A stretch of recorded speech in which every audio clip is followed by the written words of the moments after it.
ملک کے اعلیٰ ایٹمی سائنسدان محسن فخرزادہ کے قتل کے بعد ایرانی اراکین پارلیمنٹ نے یورینیم کی افزودگی کی سطح کو 20% تک بڑھانے کا اور اقوام متحدہ کو جوہری تنصیبات کے معائنے سے روکنے کے لیے ایک بل کی منظوری دی، لیکن بدھ کے روز ایرانی صدر حسن روحانی نے اس بل کو مسترد کرتے ہوئے اسے ان سفارتی کوششوں کے لیے نقصان دہ قرار دیا جن کا مقصد 2015 کے جوہری معاہدے کی بحالی ہے۔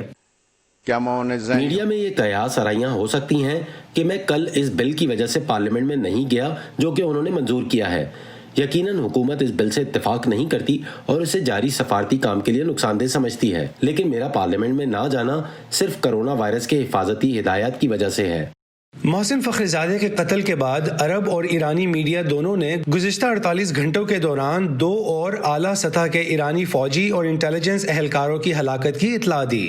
سعودی حکومت کی زیر ملکیت العربیہ ٹی وی کے مطابق پاسداران انقلاب کے کمانڈر مسلم شہدان اتوار کی صبح عراق اور شام کی سرحد پر اپنی گاڑی پر ڈرون حملے میں ہلاک ہوئے ہیں۔ فوری طور پر یہ واضح نہیں ہو سکا تھا کہ یہ گاڑی کہاں جا رہی تھی، لیکن اسرائیل اور شام کے بارڈر پر تناؤ انتہائی کشیدہ بتایا جاتا ہے۔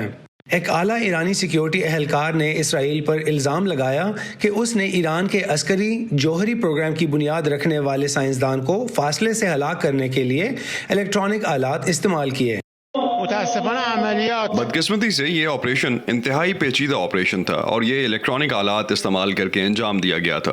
سائٹ پر کوئی فرد موجود نہیں تھا۔ وہ شخص جس نے یہ آپریشن ڈیزائن کیا اسے ہم جانتے ہیں کہ وہ کون ہے اور ان کا پس منظر کیا ہے۔ یقینی طور پر منافقین کا اس میں ہاتھ ہے اور اس کے پیچھے صہیونی ریاست اور موساد ہیں۔ سابق ایرانی صدر ابو الحسن بنی صدر نے وائس آف امریکہ سے ایک ریڈیو انٹرویو میں بات کرتے ہوئے کہا کہ آیت اللہ علی خامنئی حالیہ ہلاکتوں کا رد عمل اس طرح دیں گے جس سے کسی قسم کا فوجی تنازع پیدا ہو جائے۔